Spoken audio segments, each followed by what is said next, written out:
Hey, the question is, who trains like a cinema? 15 people went missing, just disappeared. What happened?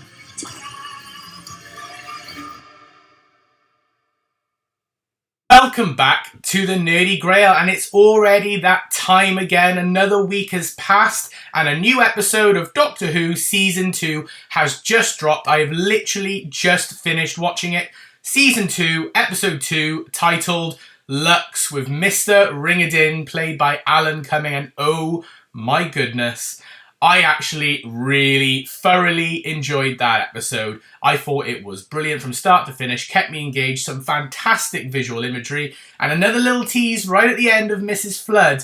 So, in today's video, I'm going to be reviewing Season 2, Episode 2, Lux. But last week, I did do a review of Doctor Who Season 2, Episode 1, The Robot Revolution, so if you haven't checked that out, please feel free to check it out after this video, or go back, watch that, and then come back and watch this. Keep in mind, there will be spoilers for Lux in this video, so if you haven't watched Lux yet, please pause the review, go watch Lux, and then come back to hear my thoughts. But, without any further ado, sit back, relax, grab your jelly babies, maybe a long scarf, and sit and watch my review for Doctor Who Season 2, Episode 2, Lux. So, this episode, Season 2, Episode 2, Lux, was written once again by Russell T. Davies. So if I was comparing the Robot Revolution to Space Babies, this time I'm comparing Lux to the Devil's Cord. And there is something within Lux that does compare it to Devil's Cord, because both of these episodes feature a god. But we'll get into that a little bit later in the review. So firstly, what is this episode about? Well, obviously the Doctor is still trying to get Belinda home, and this time they land in 1952 in Miami, and there's something strange going on in a local cinema/movie theatre, and obviously the Doctor and Belinda have to try and figure that out. So what happens in this episode? Well, the Doctor and Belinda eventually do land in Miami after the Doctor's trying to get her home. They notice that a theatre is chained up. The Doctor wants to investigate, but Belinda's not too sure about it. However, they do go into a local diner just to have a coffee, just to spend a bit more time in 1952 before rushing out immediately. And they get talking to a woman who has surprisingly lost her son to said movie theatre 3 months prior, where 15 people went missing. So why did these 15 people go missing? Well, just before the Doctor and all landed, we did get a brief look at Mr. Ringadin, who was a cartoon. They were showing him on the theatre, but then they showed this little stroke of moonlight that bounced off the walls, bounced into the projector, and brought Mr. Ringadin to life, and he then trapped those 15 people who were in the theatre at the time into a roll of film, never to be seen again. Going back now to the Doctor and Belinda talking to the woman of a child known as Tommy Lee. She then says that apparently she stays there at the diner across from the theatre every night in hopes that Tommy will come back. This gets the Doctor and Belinda a bit more interested. Well, gets the Doctor more interested, and Belinda sort of caves in and allows the Doctor to go investigate. They investigate and they find that apparently the guy who used to run the film, Reginald Pyer, is still actually in there as the caretaker, and every night he runs a movie. Why? Because it's an empty theatre? You will find out. The Doctor and Belinda then encounter Mr. Ringadin, and in order to escape him, Reginald Pyer does play Mr. Ringadin's little theme tune, and so they manage to escape because he's forced into actually staying on the stage. They then talk to Reginald about what's going on, how he came to be, and he does explain that apparently he's sort of being held almost hostage to a degree because Mr. Ringadin has given Reginald sort of what he wants. He's given him a film of his wife, who he's able to see every night as long as he plays, you know, some films from Mr. Ringadin, powers him up, keeps him fed, so to speak. Mr. Ringadin eventually does catch up with the Doctor and all and traps Belinda and the Doctor in a cartoon. They then have to speak a few home truths in order to get out. The episode then gets it incredibly meta and incredibly fourth wall break because the Doctor and Belinda literally come out the TV screens to a group of Doctor Who fans. In the background, you can see figures, DVDs, the collection Blu-ray sets. It's wild. And they start explaining like their favourite episodes. They talk to the Doctor and Belinda about them being actually from a TV show. It gets incredibly weird, and I actually quite like it, and it's sort of done in a way to show that the fans are important to the show's history and the show's creation. And they do tease, like, the Doctor and Belinda as to, how have you not figured out the plan yet? How have you not figured out how to defeat Ring-a-Ding yet? We figured it out. Why haven't you? It's obvious. But eventually, they do get back and they do defeat Mr. Ring-a-Ding. However, Mr. Ring-a-Ding has obviously revealed himself to the Doctor at this point as Lux, the god of light. Because all through the episode, Mr. Ring-a-Ding has been saying, don't make me laugh.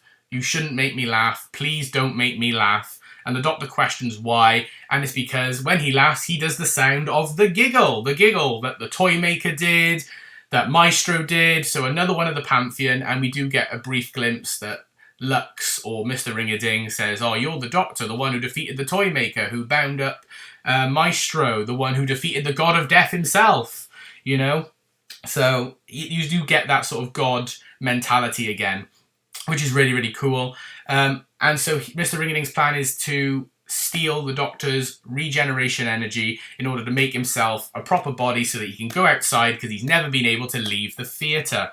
And so he tangles up the Doctor and starts stealing his regeneration energy, which turns Mr. Ring-a-Ding from a 2D cartoon into this really CGI 3D abomination who looks really good, might I add. Really, really good. Quite creepy. You could see him in a horror film. Eventually, the Doctor does defeat Mr. Ring-a-Ding they're able to basically knock out the side of the theatre by catching it alight using matches, burning all the film. And so then Mr. Ring-a-Ding keeps absorbing all the light, getting bigger and bigger and bigger, until eventually he becomes infinite. He is the light everywhere, and he is everywhere but nowhere at the same time. And then, because the film's been destroyed, all the people that were trapped are then freed, and so the Doctor and Belinda then go about their journey trying to get her home. However, we do get a little tease at the end of Mrs. Flood, who tells the crew outside, you need to watch this is a great show, the TARDIS dematerialising, and that is where the episode ends. But we do get another brief glimpse of our little Doctor Who Whovian fan base who are watching the TV, watching the credits along with us. And then obviously we get a little tease at the end for the next episode, which is episode 3. I believe it's titled The Well. So that is the basic plot of Lux, which I thought was really, really good. So what I'm going to do now is I'm just going to pause the video, and then I'm going to go over my positives and negatives and briefly describe some of my thoughts about the characters of Lux. Okay, so positives and negatives of Lux. Right, well, straight off the bat, I'm going to give Lux a 8 out of 10 in terms of a rating. So last week I gave Robot Revolution a 7 out of 10. However, I definitely preferred Lux over Robot Revolution, and so I'm giving this one an 8 out of 10. I thought it was a solid episode. I know there's going to be people who will probably criticise it, because there's a few things in this episode that I know people are going to pick apart, even though I don't know why, but it's their opinion. However, I thought this was a decent episode. It made it feel like a proper Doctor Who episode again, and so far, Season 2 has been really, really good.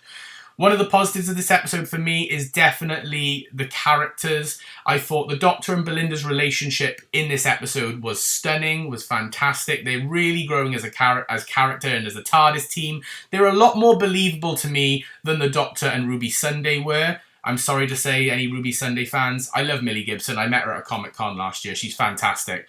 But if I'm being honest, 15 and Belinda Chandra is much more believable than 15 and Ruby Sunday.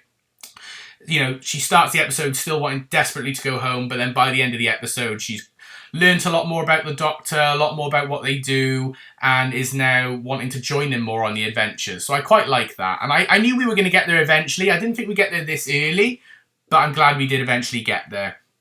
All the supporting cast, even though there wasn't a lot, mostly it was Reginald Pyer, who was the caretaker and the one who was being subjected to torment by Mr. Ring-a-Ding. He was your core of the character. So yeah, he was interesting. You really felt for him. You knew why he was doing what he was doing. He was just doing it because he wanted to see his wife again. So yeah, he was an interesting character. But obviously the core main, the thrill of this episode, and the thing I love most, the character I love most, is Mr. Ring-a-Ding, or Lux, played by Alan Cumming. Fantastic villain. I don't know why we've not done this more in Doctor Who, is have a cartoon villain in, our live action setting. I can't believe it's taken this long. I mean, I can't picture it myself. a previous episode of the core show. I'm not talking about like spin-offs or the animations. I'm talking about in the core show here.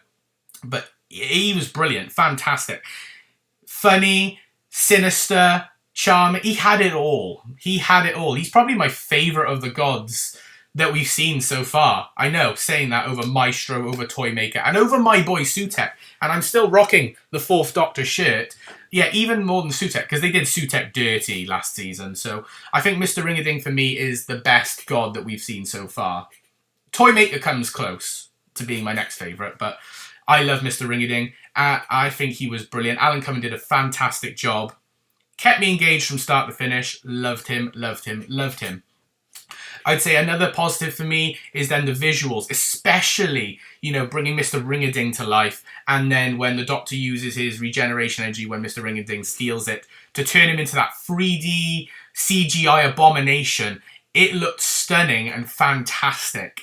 And this is where the Doctor's new budget has really come clutch for it. I think it was great. The little scene where the Doctor and Belinda go animated as well, I thought that was really good, really charming. I knew it wouldn't be a very long scene, but it was long enough, I think, personally. I think if you dragged it on any longer, it would have felt cheap. So I think it was good. And it was funny. And it was a funny little scene. It was a way to get them to, you know, open up to each other. Another positive for me, I know this might be someone's negative, but for me it was a positive, because as a fan myself, I appreciated it. And that is obviously the Doctor Who fandom scene where the Doctor and Belinda go into the living room and chat to some Doctor Who fans. I thought that was really, really good. Felt a bit out of place to a degree, but in an episode all around TV and stuff like that, it almost didn't feel out of place, if you get what I mean. I loved it, and it really made me feel appreciated as a fan. And then, if I did have to pick a negative for the story, I will agree with what the Doctor Who fans were saying. It was very predictable. You could predict the ending, and you could predict how they were supposed to defeat Mr. Ringading. I will say that is the biggest negative, and the only real negative, if I'm being honest, because the pacing was also really good. So yeah, the only negative for me is that Lux felt predictable.